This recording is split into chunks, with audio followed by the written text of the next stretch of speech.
Hey, welcome to the Big Happy Life podcast, the show that's all about choosing your habits so achieving your goals becomes easier and more fun. I'm your host, Natalie Britt, and today we're talking about decision fatigue. I promised you this topic a few weeks back and then had this epiphany and Team U sprang to mind. I still have loads of cool stuff to share with you on that topic, but for this week, I'm going to go back and do what I promised you I would do and talk about decision fatigue and how it affects our habits. Because it's really cool to understand this and it makes a massive difference when it comes to habit formation and habit change. Decision fatigue happens when your brain gets too tired to make really good decisions. The kinds of decisions you need to make in order to achieve your goals, whatever those may be. Now, if I asked you how many decisions you make in a day, you'd probably give me a number. And the likelihood is you would be miles off.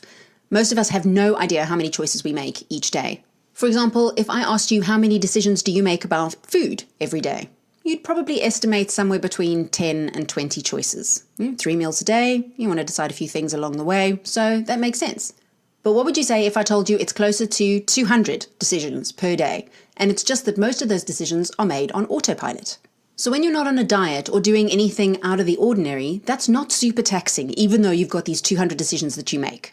Because most of them are running on a pattern. They're running a program that your subconscious can take care of, the majority of the work for you.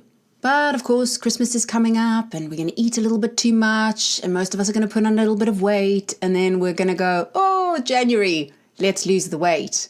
And we're going to change our eating habits and promise ourselves we're going to be healthier. And that means we have to override the programs. That's when decision fatigue becomes important. If you've listened to earlier episodes of this podcast, then the likelihood is you've heard me talk about Daniel Kahneman's book, Thinking Fast and Slow. And in that, he refers to System 1 and System 2. System 1 is where the fast thinking happens. So that's the subconscious, the emotions, the instinct, all the systems that do everything kind of on autopilot. So you're not consciously aware of the majority of what happens in that system. Whereas with System 2, that's the one that we're conscious of. That's the one that's slower, more deliberate, more considered. That's where all the logic resides. System 1 is fast, strong, and it runs a series of patterns and programs. So it doesn't stop to check and recheck things. It runs on instinct and it goes, this looks like something I've seen before. This is what worked then. Do this. Arguably, it's brilliant, but it's also predictably fallible. System 2 is slower and more considered. It takes information, it weighs it up, it examines things and questions things. They're both brilliant when they work well, but there are predictable things that happen when they don't work well. And one of those things is decision fatigue. So System 2, the slow one, has limited capacity. That means you can't just throw a whole heap of stuff at it and expect it to work. The subconscious, System 1, the fast one, can do heaps of stuff at the same time. So you're not even aware of all the things it's managing. So like I said before, when it's business as usual, that will just tick over. It's doing its thing, it knows the programs, it all works perfectly well. But when you want to change something, when you want to stop an old habit or start a new one, that has to start in System 2. It has to start in the slow system. Now with limited capacity, it can only process certain things at any given time. And every time you process information through that system, you take a little energy hit. How to do your hair in the morning, what you want to wear, should you have coffee or tea, what breakfast do you want, are you going to go healthy today, are you going to just have toast, do you want to exercise before work or after? Every single one of these decisions is a little energy hit. This is actually the purpose of habits in the first place, is anything that can be outsourced, delegated to System 1, the fast one, and become a habit means it's one more thing you don't have to think about. Do you make your bed in the mornings? Do you brush your teeth in the mornings? Do you have a shower in the mornings?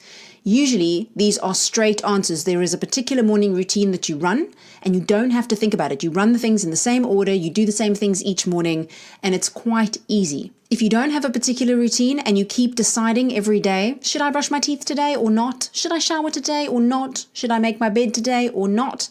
The likelihood is at some point in your day, you are showing signs of decision fatigue. There'll be things you're doing that if you had more energy, you would manage a little better. And those can be all kinds of things. They can be things like being a bit tactless or using more aggressive language or being more biased in your decisions. All of those things are affected once decision fatigue comes into play. And what's more, decision fatigue doesn't arise only from taxing your brain through decisions. Anything that taxes your brain, anything you have to focus on and concentrate on, if you don't renew the energy, by relaxation or taking a break or doing something different, then these signs begin to emerge. So let's say, for example, you've had a really, really tough day at work. Not in terms of conflict, just really hard work, deep concentration, difficult work. You arrive home, your kids are really happy to see you, and then one of them melts down. If you're like me when your kid melts down, then your initial reaction is one of either disappointment, frustration, or irritation, or maybe even anger. And then you override it and you show the child compassion and you're kind and you listen and you calm them down. But that takes system 2 to override system 1. That takes massive effort and energy because you're turning the elephant around. The rider is turning the elephant. If you missed earlier episodes where I was talking about that, the elephant is basically another word for system 1. It's the fast one. It's the powerful one. And the rider is system 2, the slower, more deliberate one, but weaker in terms of shaping your behaviors. So if system 2, or the rider, if that's an easier one to go with, is not strong enough, is just too tired to turn the elephant around, then that elephant stampedes and the initial internal reaction doesn't get overridden.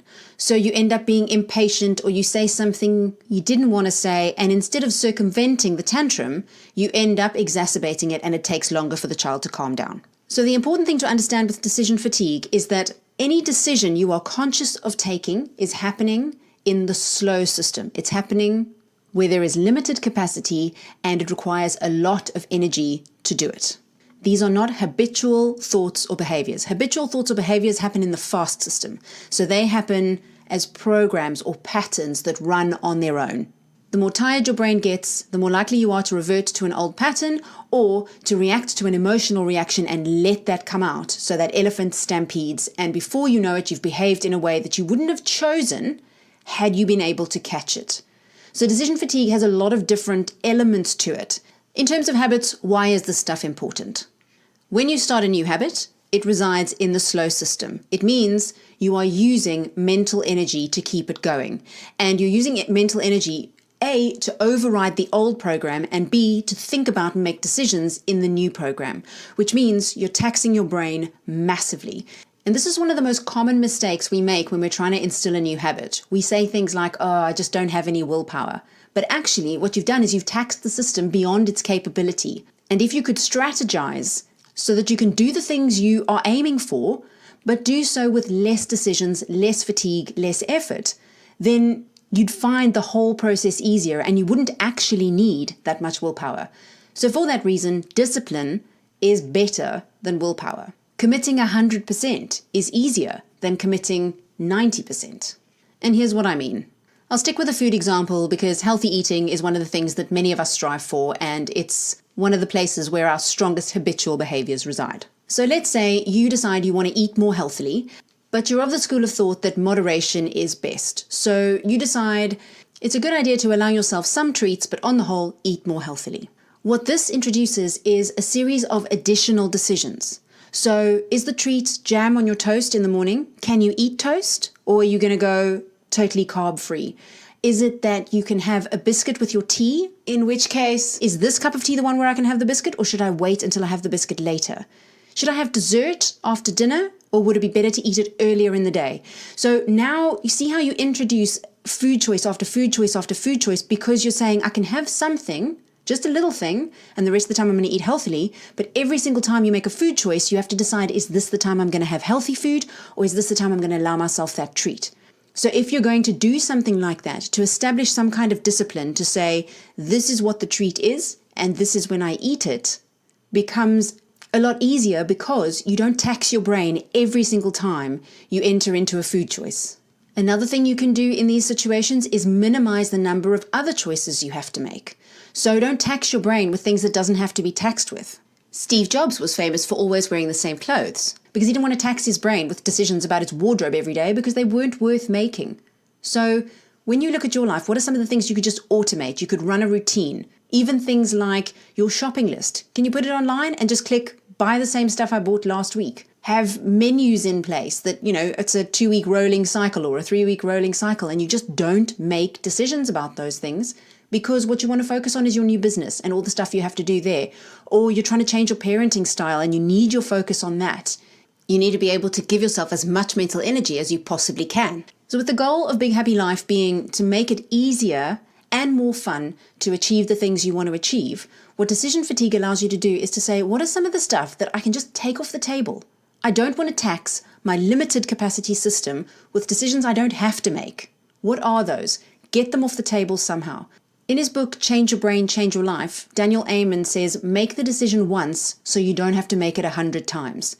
So whatever those decisions are in your life, the things that you can say, once it's done, or I can get someone else to do it, or I can automate it, or I can say, this is the rule I'm going to live by, and then you take it off the table, you forget about it, and you just run the rule, that becomes a lot easier than constantly deciding and constantly choosing. And that leaves your mind and your mental energy free to do the things that are new, that are taxing, and that are worth your mental energy. If you've got questions or you want to leave some feedback, you can contact me directly at bighappylife6@gmail.com. This is a new show, so if you're enjoying listening, please subscribe and leave a review that will help new listeners find us. And if there are things you particularly want to hear about, do let me know so that I can record episodes to answer your questions. In the meantime, this is the last podcast for 2018. I'll see you back in January. If you celebrate Christmas, I wish you a very happy Christmas and a fantastic New Year. In the meantime, thanks for listening.